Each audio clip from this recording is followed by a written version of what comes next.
Abramos as nossas Bíblias para nossa meditação no livro do profeta Jeremias, capítulo 18. Certamente uma porção da Escritura conhecida de todos nós. Jeremias, capítulo 18. Faremos a leitura dos primeiros 10 versículos, onde está escrito: Palavra do Senhor que veio a Jeremias, dizendo: Dispõe-te e desce à casa do oleiro, e lá ouvirás as minhas palavras.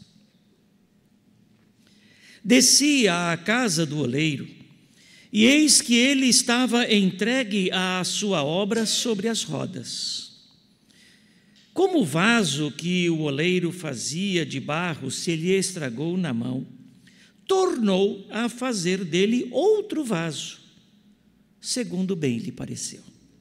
Então veio a mim a palavra do Senhor: Não poderei eu fazer de vós como fez este oleiro, ó casa de Israel?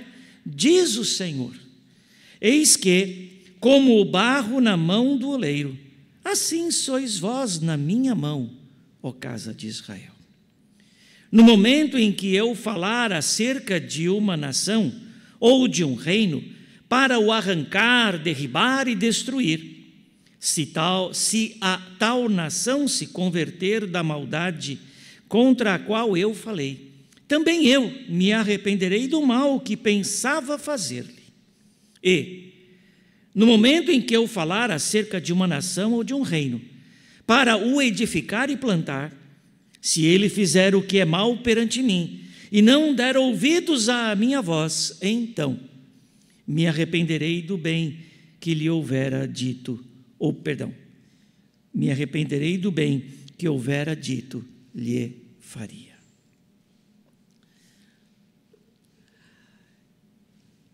Esta profecia, encontrada aqui no capítulo 18, ela tem uma ocasião específica e ela faz parte de uma série de profecias. Esta série de profecias começa aqui no capítulo 18 e vai até o capítulo 25.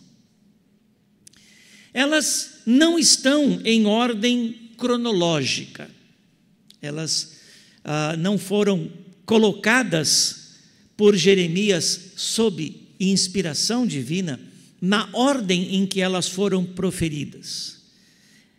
O Senhor tinha outro propósito e, em virtude desse propósito, é que encontramos essas profecias do 18 ao 25 na ordem em que elas estão. E a situação histórica, o contexto histórico no qual esta série de profecias é entregue é o reinado de Jeoaquim, rei de Judá. Ou seja, o segundo rei depois de Josias, que foi um rei que andou nos caminhos de Davi, seu pai, que empreendeu uma reforma religiosa em Israel, que depois da sua morte foi substituído por um rei que teve um curtíssimo período de reinado, sendo então retirado do trono de Israel e é colocado em seu lugar Jeoaquim. E Jeoaquim é um rei que não andou nos caminhos de Davi, seu pai. Não fez o que era reto perante o Senhor. Então, possivelmente, esta primeira profecia, dos versículos 1 a 10, tenha sido entregue ao povo de Jerusalém e Judá no início do reinado de Jeoaquim. E a terceira profecia, que está no capítulo 19, tenha sido entregue no início do 4º ano do reinado deste rei. Isto para nos situarmos, e se alguém depois quiser conhecer quais foram os acontecimentos históricos que estão por trás desse texto, basta irem aos capítulos finais do 2º livro dos Reis e os capítulos finais do 2º livro de Crônicas, e lá a história é contada, os feitos são narrados e as razões que levaram o Senhor a usar o profeta Jeremias para apresentar estas profecias são claramente vistas ali. Esta profecia, desses 10 primeiros versículos, contém algo bastante simples, fácil de compreensão. Nos versículos 1 e 2, nós encontramos o Senhor Deus dando uma ordem a Jeremias, para que ele descesse à casa do oleiro. No versículo 3, é narrada a obediência do profeta à ordem recebida. Deus ordenou que ele fosse, ele foi. E ao estar ali naquele lugar para onde Deus o enviara, ele observa o que está acontecendo, o trabalho feito pelo oleiro. O versículo 4 registra aquilo que Jeremias viu na casa para onde o Senhor Deus o havia enviado. E em virtude de Jeremias estar ali e de ver aquilo que o oleiro estava fazendo, o Senhor faz uma declaração a Jeremias usando aquilo que Jeremias viu. Você viu o oleiro, você viu o barro na mão do oleiro, e o Senhor então, usando esta figura, diz: eu sou o oleiro e Israel é o barro. E como oleiro, eu faço o vaso conforme a minha vontade.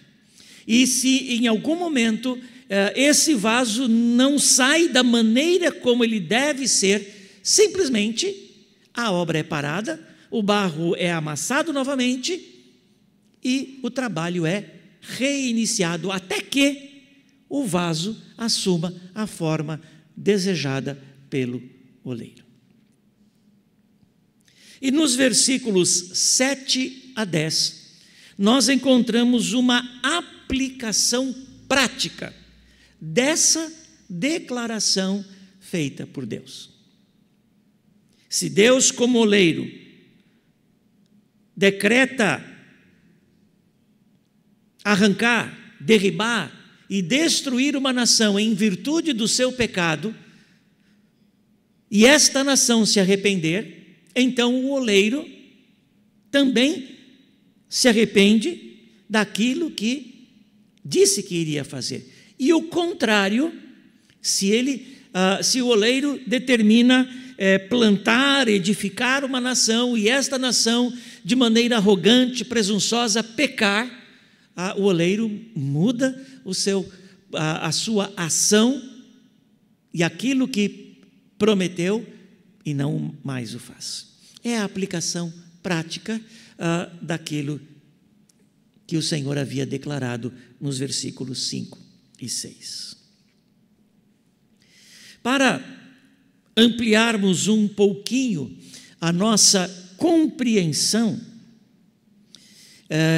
não apenas desta profecia, mas do conjunto de profecias que está aqui, nós podemos e devemos ter algumas considerações em mente.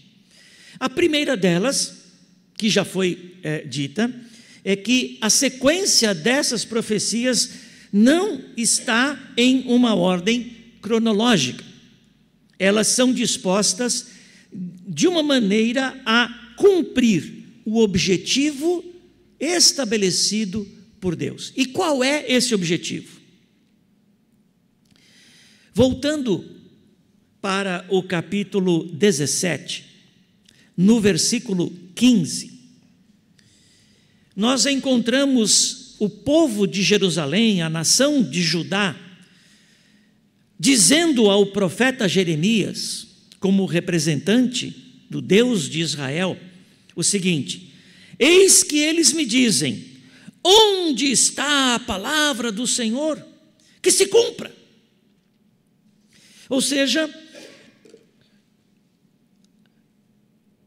Judá e Jerusalém, tendo ouvido as mensagens, as profecias dadas por Deus por intermédio de Jeremias, não deram crédito.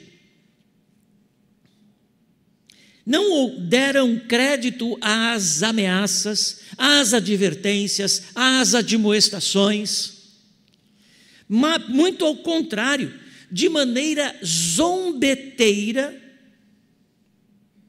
perguntam: onde está a palavra do Senhor? O Senhor não disse que ia fazer tal coisa? Que Ele cumpra então. Em resposta a esta pergunta zombeteira por parte da nação de Judá, é que estas profecias, do capítulo 18 ao 25, se encontram na ordem em que elas estão nas Escrituras.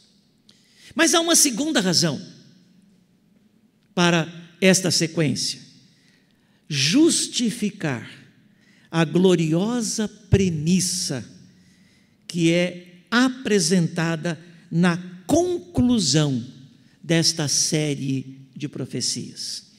Indo lá para o capítulo 25, nós encontramos a partir do versículo 15 até o final, até o versículo 38, o Senhor Deus apresentando uma premissa, uma verdade, concluindo, fechando esta série de profecias. Nós não faremos a leitura desses versículos, mas, em síntese, a conclusão, a premissa apresentada aqui é: Deus está irado contra o seu povo. Deus está irado contra as nações, e Ele derramará o cálice da sua ira sobre Judá e Jerusalém e sobre as nações. Então nós temos dois motivos dados para a sequência dessas profecias na forma como elas estão. Na primeira profecia, dos versículos 1 a 10 do capítulo 18, nós percebemos que o destino de Jerusalém e de Judá ainda não está determinado.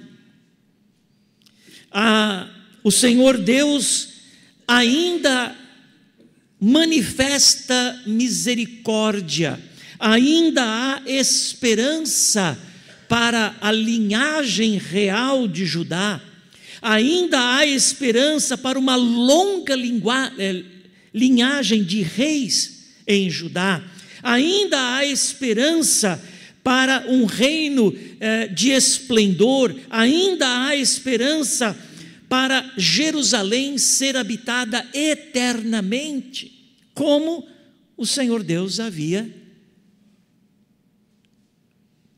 dito, declarado em tempos anteriores.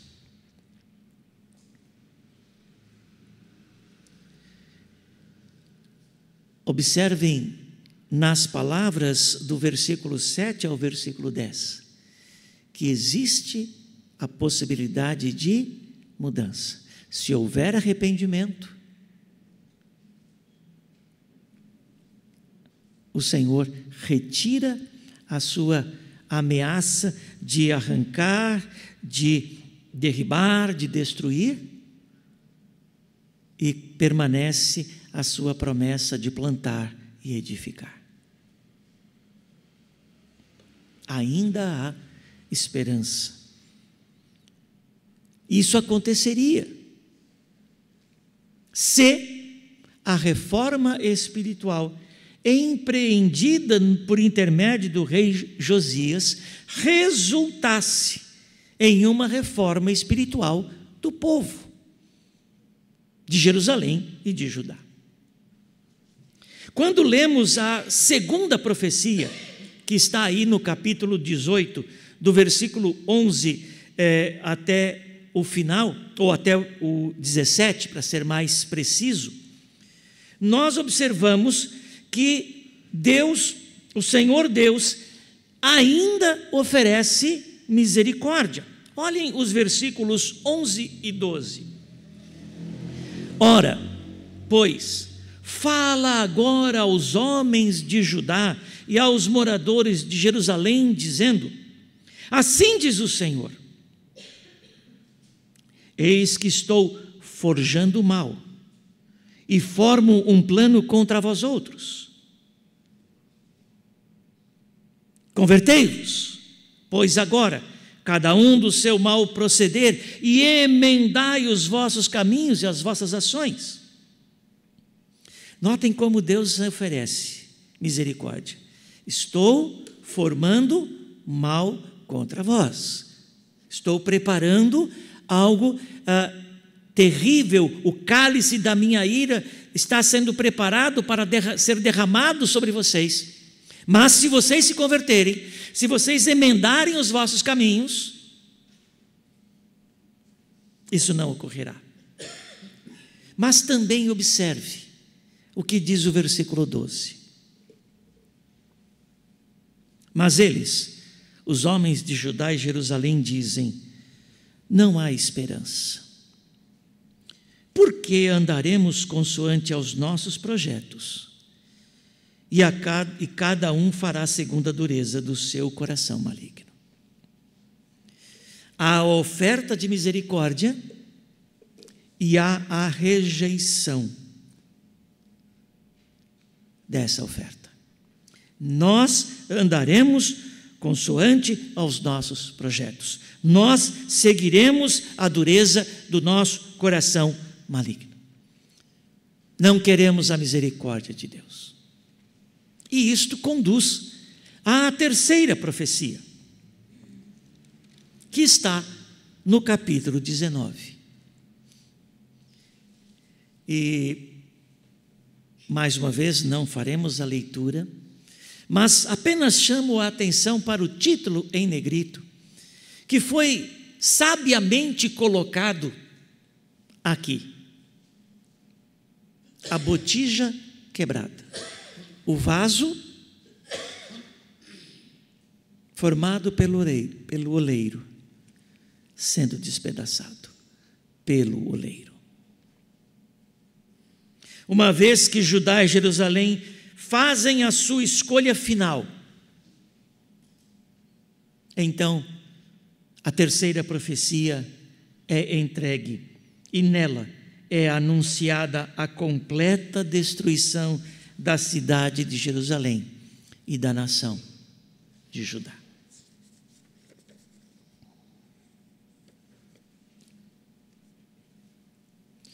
Esse é o conteúdo da profecia. Mas o que aprendemos a partir desta profecia? Ela diz respeito, primeiramente, à nação de Judá e aos moradores de Jerusalém. Porém, elas não estão nas Escrituras apenas para nos informar aquilo que dizia respeito ao povo de Deus no Antigo Testamento. Essa profecia está nas Escrituras para nos ensinar lições. E nós temos aqui algumas lições que precisamos parar, ouvir e considerar. A primeira delas: os homens estão sob o poder absoluto do Deus perfeito, santo e sábio, como o barro está sob o poder das mãos do oleiro. Aquilo que é dito a respeito da nação de Israel,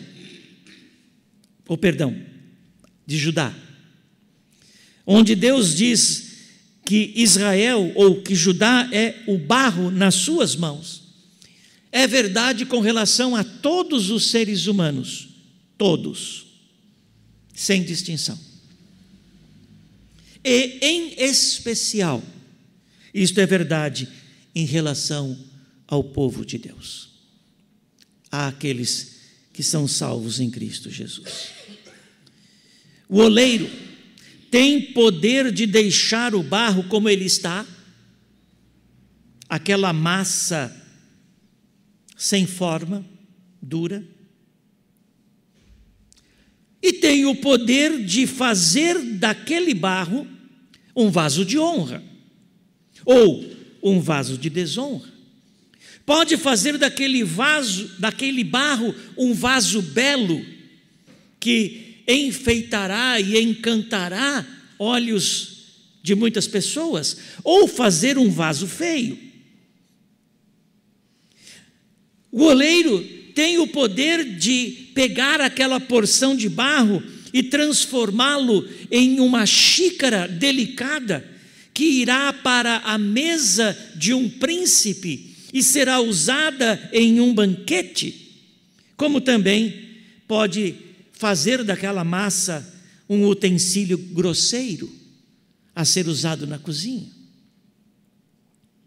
Isto é algo que diz respeito ao poder do oleiro. E então quer dizer que Deus tem o poder absoluto sobre nós. Ele é o Todo-Poderoso. Portanto, nenhum homem pode ser bem-sucedido em resistir à vontade de Deus, como o barro não é bem-sucedido em resistir à vontade do oleiro. Nenhum propósito divino será eternamente frustrado. Deus tem a autoridade absoluta sobre nós,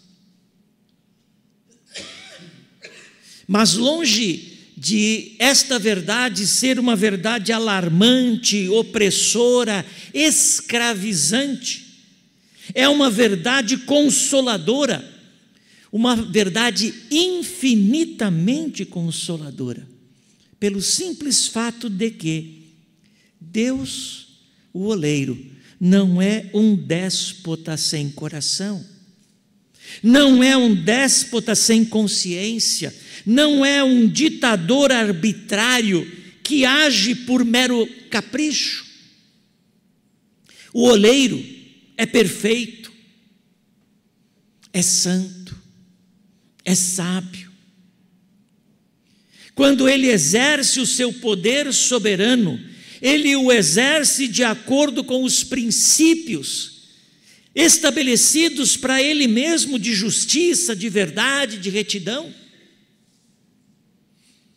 O oleiro também é um Deus gracioso, que governa com propósitos de amor para o bem-estar de suas criaturas.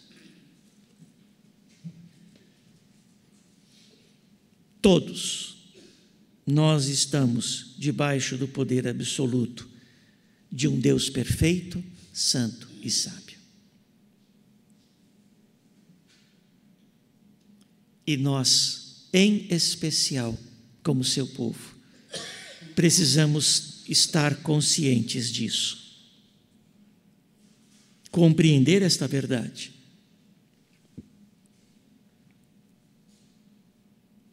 e nos submetermos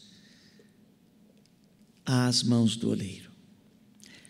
Segunda lição que podemos extrair desse texto: os homens não podem atingir o fim um fim mais digno na vida sem Deus do que o barro pode se tornar um vaso bem moldado sem o oleiro. Ou, colocando isso em outras palavras, o barro é uma massa morta, pesada, sem forma. O barro não pode gerar, por si só, absolutamente nada, e menos ainda gerar formas belas de maneira espontânea. Não há nele nenhum princípio secreto de evolução que possa transformar aquela massa em algo bem ordenado.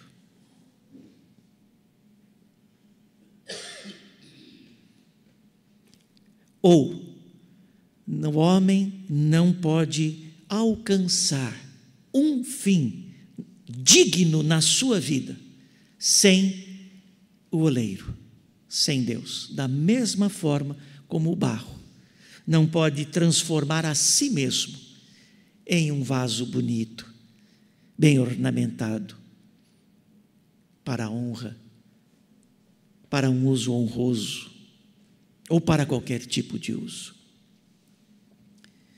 Se Deus não operasse em nós e sobre nós, simplesmente permaneceríamos impotentes, inertes, apenas definhando com o fluxo das circunstâncias, permaneceríamos pó. Se Deus lá no Éden não tivesse tomado em suas mãos o pó da terra e moldado o nosso corpo, o que seríamos?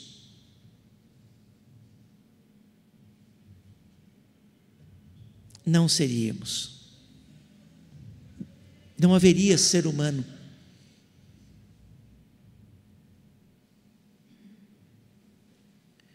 Todavia, somos mais do que barro. E se somos mais do que barro, é porque Deus nos moldou. É porque Deus soprou em nós o fôlego de vida, é porque Deus sustenta a nossa vida.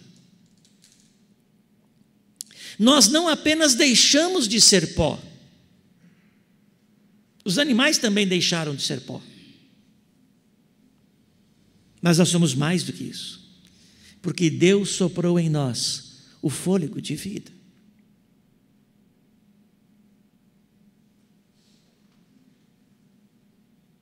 Se somos mais do que meros seres humanos mortos no pecado, é porque Deus nos deu vida em Cristo e nos sustenta a cada momento mediante o seu Espírito que habita em nós. Se parecemos realizar alguma coisa, fazendo alguma coisa boa, é porque Deus opera em nós tanto o querer como o efetuar. E porque Ele preparou boas obras para que nós andássemos nelas.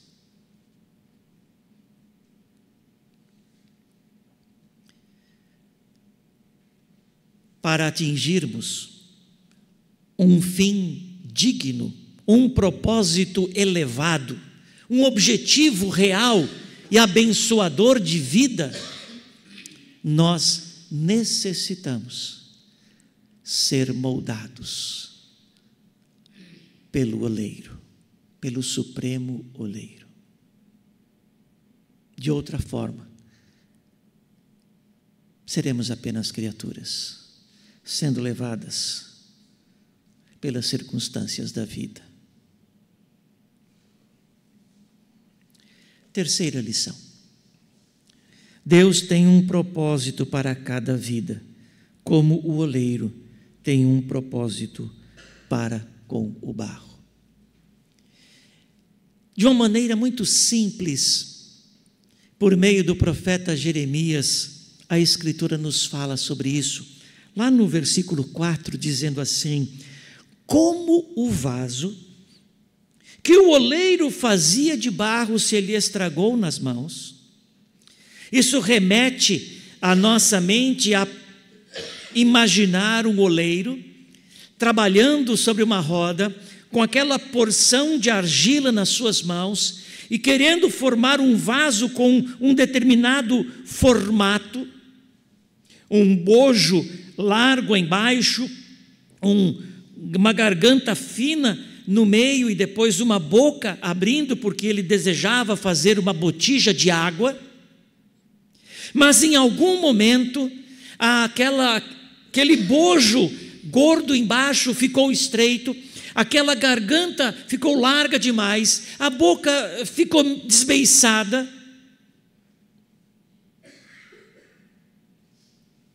O vaso se lhe estragou na mão.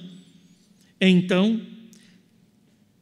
o oleiro tirou aquela porção de argila de sobre a roda, amassou novamente, misturou com outras porções de barro, deu a consistência apropriada para trabalhar e colocou novamente sobre a roda e começou de novo o seu trabalho. Ele tinha um vaso determinado, um formato determinado na sua mente. E quantas vezes foram necessárias voltar aquela porção de argila e amassá-la novamente, e moldá-la novamente. Tantas vezes ele fez até que aquilo que ele tinha em mente foi realizado. Deus tem um propósito para cada vida, da mesma maneira que o oleiro tem um propósito para cada porção de barro. Deus está moldando as nossas vidas, e moldando na forma que Ele considera melhor e mais adequada.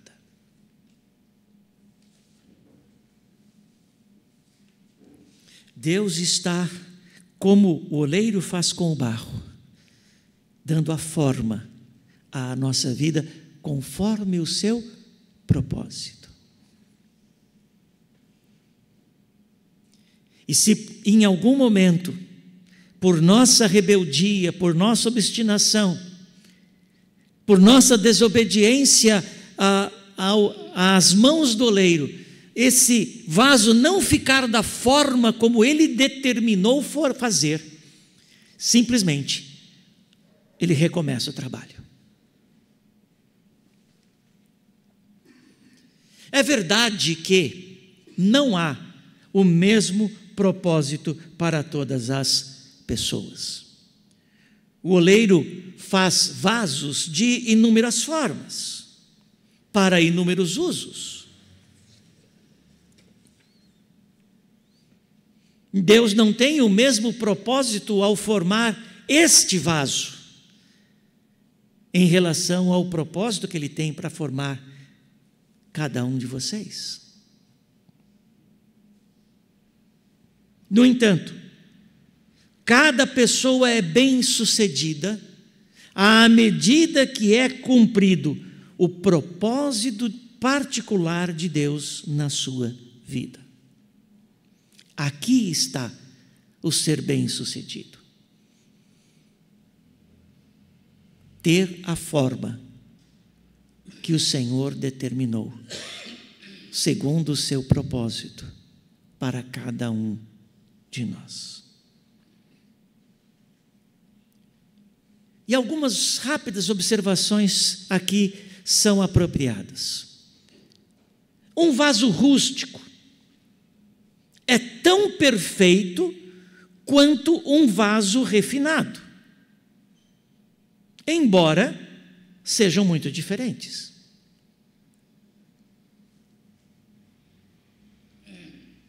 A vida de uma pessoa nunca é um fracasso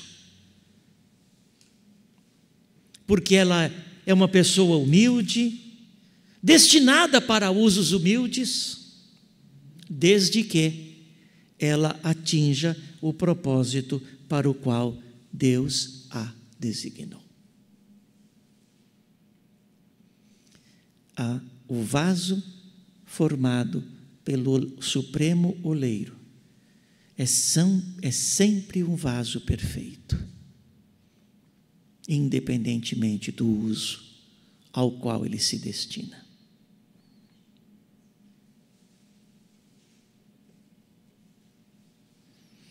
É importante observar que a primeira obra de Deus em nós é nos formar corretamente, formar a nossa alma de forma apropriada, adequada, correta. A primeira ação de Deus na nossa vida é nos fazer nascer de novo, para nos moldar segundo o seu propósito. Então, a primeira questão que devemos ter em nossa mente, para a qual precisamos estar atentos, não é sobre o que fazemos, mas sobre o que somos.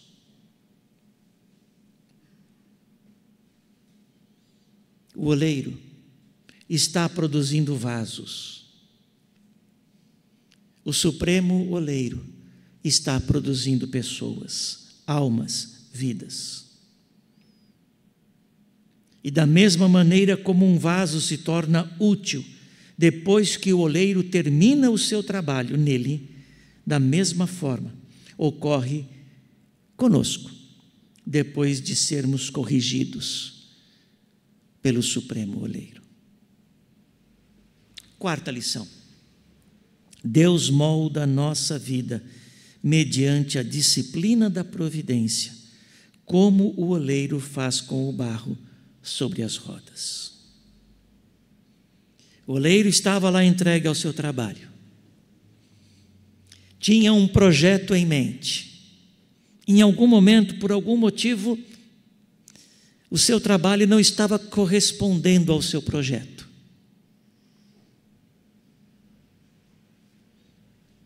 É necessário um ato de disciplina.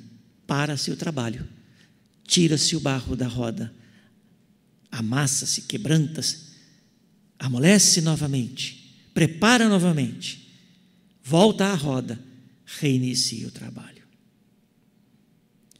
Com muita perspicácia, alguém escreveu: a roda do tempo gira rapidamente, como a roda do oleiro, mas não lança ninguém para fora. Ela muda, mas não destrói nenhuma pessoa. E aplicado isso à providência de Deus, nós podemos dizer que dentro da providência divina existem rodas dentro de rodas, e nem sempre somos capazes de entender a ação de Deus ou a sua intenção naquilo que está acontecendo, na maneira como a roda está girando. Mas podemos estar certos de que, da mesma maneira como o barro é empurrado para baixo ou esticado para cima, é difícil saber qual será o resultado final, até que o oleiro termine a sua obra. E é assim que acontece conosco. Deus está moldando o vaso. Ele começou, mas ainda não terminou. Nós só veremos qual é o formato quando Ele terminar a sua obra. E Ele a terminará da maneira como Ele planejou fazer. Deus usa a disciplina da providência para pressionar a nossa vida de um lado para o outro, ora empurrando para baixo, ora esticando para cima. Por vezes, algo que nós consideramos indispensável é retirado de nós. Em outras vezes, algo que parece desnecessário é acrescentado.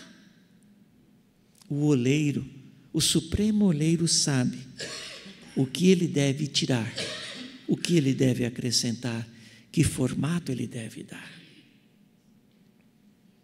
Ele está realizando de maneira contínua o seu trabalho, conforme o seu propósito. E a disciplina da providência é um instrumento abençoador. A quinta e última lição: Deus cumprirá o seu propósito em nós, mesmo que, a princípio, pareça falhar.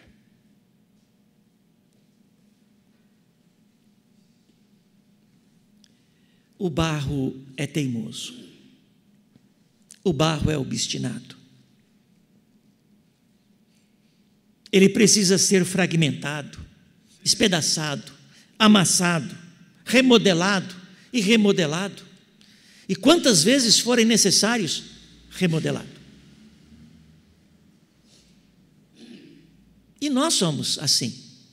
Nós somos teimosos, nós somos obstinados, mas somos mais do que barro.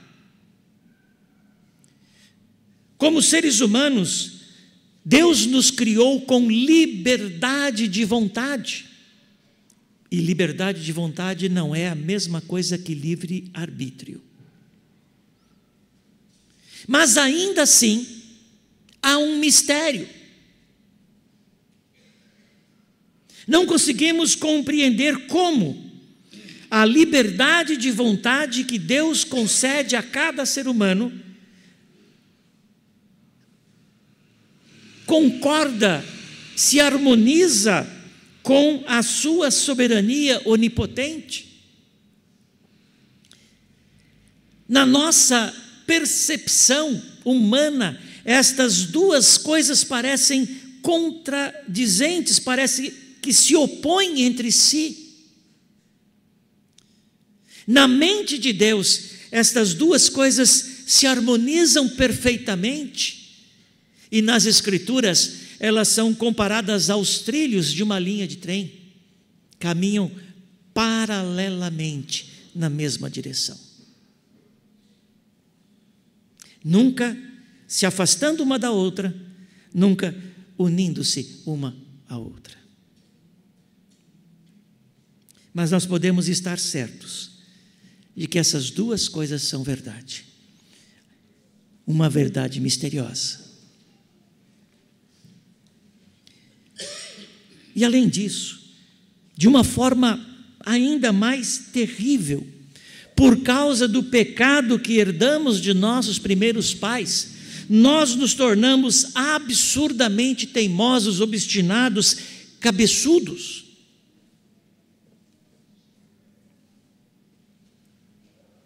E é por esse motivo que o Senhor nosso Deus,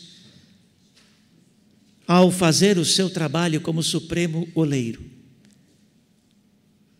precisa por vezes parar a sua obra, tirar-nos de sobre a roda, espedaçar-nos, amassar-nos, amolecer-nos novamente e nos colocar mais uma vez sobre a roda e recomeçar o seu trabalho.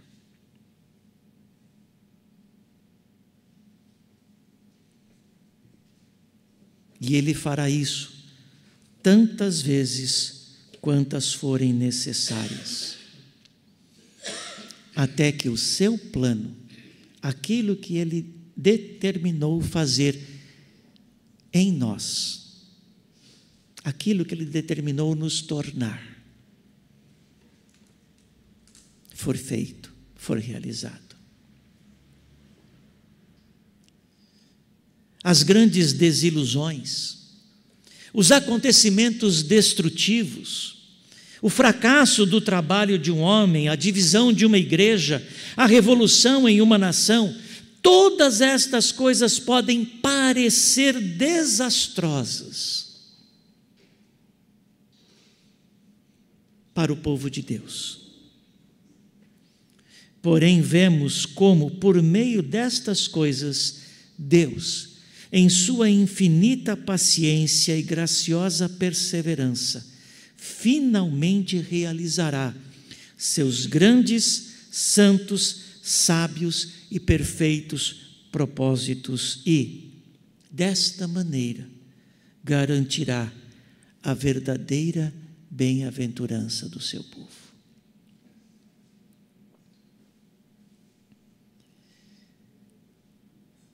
Estas são as lições que podemos extrair desta profecia para nós, vivendo tanto tempo depois que essa profecia foi proferida e tão distante da ocasião em que ela foi proferida.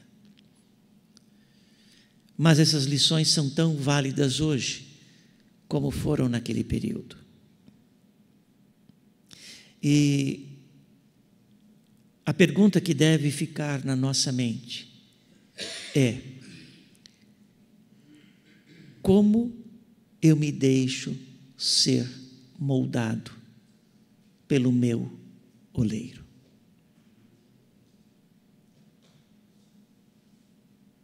Como eu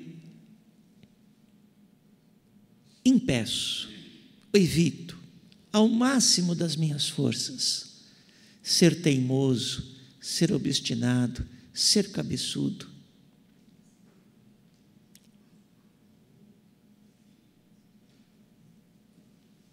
Ao contrário, ser submisso,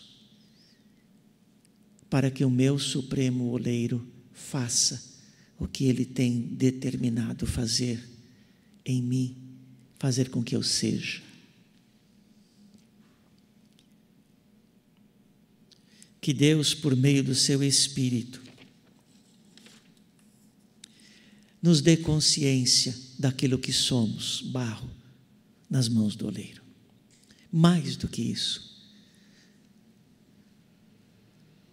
nos dê a capacidade e a submissão necessárias para nos deixarmos moldar, para sermos aquilo que Deus quer que sejamos. Não havendo necessidade de Deus parar o seu trabalho, quebrantar-nos, amassar-nos e reiniciar o seu trabalho.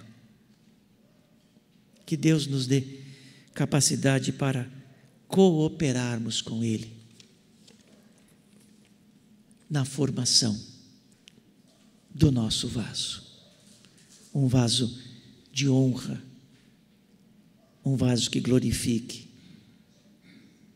ao oleiro, ao supremo oleiro. Que assim o Senhor seja gracioso para conosco.